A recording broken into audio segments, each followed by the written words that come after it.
खुलुमबाय बड'फ स्टुडिय'आव साफ्रोमबो नायगिरि आरो अनसायगिरिफोरखौ बरायबाय। रादाबखौ फरायदों आं रिमा बसुमतारिया।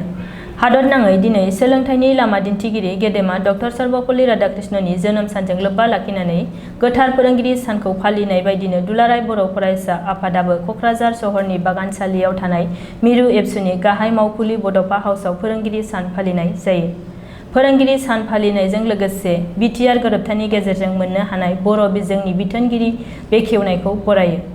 आरो रंजानायजों बिटिआर गोरोबथानि दफाफोरखौ मावफुंनो जागायनाय आरो राहा लानायनि थाखाय दुलाराय बर' फरायसा आफादा आसाम सरकारनिसिम साबायखर जासियो। পোনপ্ৰথমত মই নিখিল বড়ো ছাত্ৰ সন্থাৰ হৈ আজিৰ যি শিক্ষক দিৱস ডক্টৰ সৰ্বপল্লী ৰাধাকৃষ্ণনৰ আজি জন্ম দিৱস ইয়াৰ সম্পৰ্কে আমি নিখিল বড়ো ছাত্ৰ সন্থাই গোটেই শিক্ষক সমাজলৈ আমি আজি শুভেচ্ছা জনাইছোঁ। আৰু কিয়নো আজি মানুহ হিউমেন ৰিচোৰ্চ গঠন কৰাত শিক্ষক সমাজৰ এটা বহুত অৱদান আছে আৰু সেইটো চিৰদিনৰ কাৰণে এই অৱদানটো সদায় আমাৰ সমাজত এইটো ভালে কাম কৰি থাকিব লাগিব। তাৰ কাৰণে আমি নিখিল বড়ো ছাত্ৰ সন্থাই সদায় শুভেচ্ছা যাচিম আৰু সদায় শুভেচ্ছা আমাৰ শিক্ষকসকলৰ কাৰণে আমি আজিৰ বিশেষ দিৱসক আমি শুভেচ্ছা যাচিছোঁ। লগতে আজি এইটো শিক্ষক দিৱসৰ যি এটা পালনত অসম চৰকাৰেও আজি আমাৰ কাৰণে এটা শুভ দিন বুলি আমি আজি ভাবি লৈছোঁ। কিয়নো বড়ো মাধ্যমৰ যি সুকীয়া সঞ্চালক ডাইৰেক্টৰেট সেইটো আজি অসম চৰকাৰে অফিচিয়েলি ইনাগৰেট গুৱাহাটীত এইটো ইনাগৰেট হ'ল। তো ইয়াৰ কাৰণে আমি নিখিল বড়ো ছাত্ৰ সন্থা বিটিআৰ একৰ্ডত যেনেকুৱা লিপিবদ্ধ আছিলে 6.4 ক্লজত যি তাত কোৱা হৈছিলে যে অসম চৰকাৰে ছেপাৰেট বড়ো মিডিয়ামৰ ডাইৰেক্টৰেটটো গঠন কৰি দিব। তাৰ কাৰণে আজি এই প্ৰথম ক্লজ ছেপাৰেট ডাইৰেক্টৰেট ইমপ্লিমেণ্ট কৰাৰ অসম চৰকাৰে এইটো পূৰণ কৰি দিলে। তাৰ কাৰণে আমি নিখিল বড়ো ছাত্ৰ সন্থা সকলো ছিগনেটৰীৰ হৈ আজি আমি অসম চৰকাৰৰ শুভেচ্ছা যাচিছোঁ। আৰু লগতে ইয়াত যিবোৰ মানে শিক্ষাৰ সম্পৰ্কীয় যেহেতু শিক্ষামন্ত্ৰী ডাঙৰীয়া আৰু অসমৰ মুখ্যমন্ত্ৰী ডাঙৰীয়া ইয়াতে একেলগে তেখেতসকলে উপস্থিতিত আৰু লগতে তেখেতসকলৰ প্ৰেৰণাত এই কামটো হৈ গৈছে। তাৰ কাৰণে আমি তেখেতসকলক বিশেষ শুভেচ্ছা আমি যাচিছোঁ। আৰু আজি নিখিল বড়ো ছাত্ৰ সন্থা আৰু তাত বড়ো সাহিত্য সভাও এই ফাংচনত উপস্থিত আছে। চ' তাৰ কাৰণে আমি ভাবিছোঁ যে নিখিল বড়ো ছাত্ৰ সন্থা আজি দীৰ্ঘদিনীয়াৰ পৰা বড়ো মাধ্যমৰ যিটো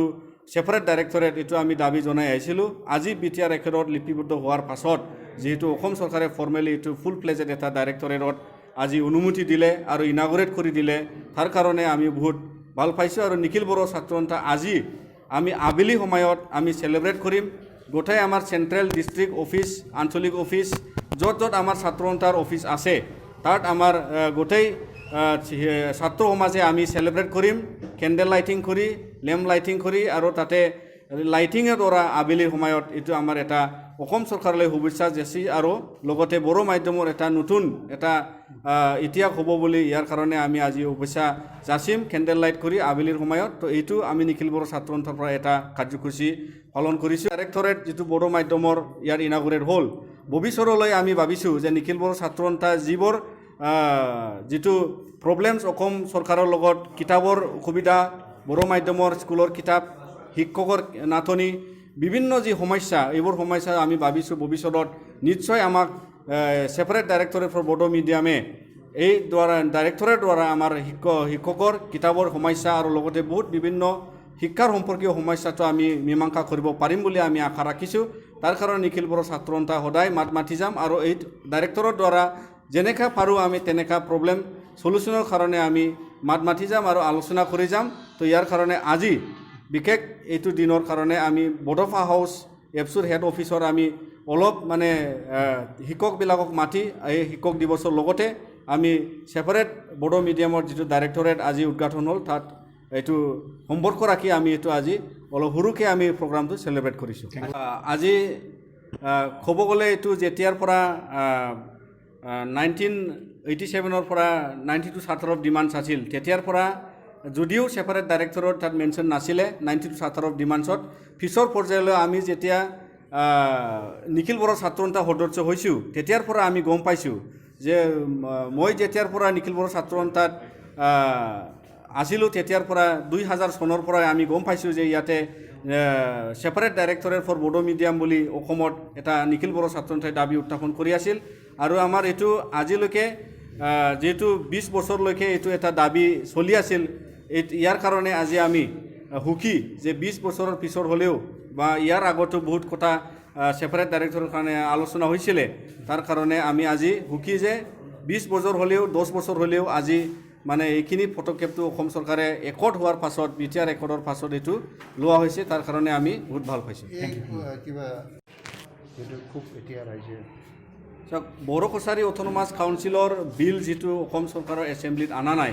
তাৰ কাৰণে আমি নিখিল বড়ো ছাত্ৰ সন্থাই যোৱাকালিও এটা স্পষ্টীকৰণ দিছে আৰু তাৰ কাৰণে আমি স্পষ্টীকৰণ দিয়াৰ মৰমে আমাৰ জেনেৰেল সেক্ৰেটাৰীৰ মাধ্যমে জেনেৰেল সেক্ৰেটাৰী তেখেতে আমাৰ অলৰেডি মিডিয়াত জাৰি কৰিছে যে আমি কণ্ডেম কৰিছোঁ যে ইয়াত এজন বড়োৰ এজন মন্ত্ৰী আছিলে যে চন্দন ব্ৰহ্ম ডাঙৰীয়া আছিলে তেখেতে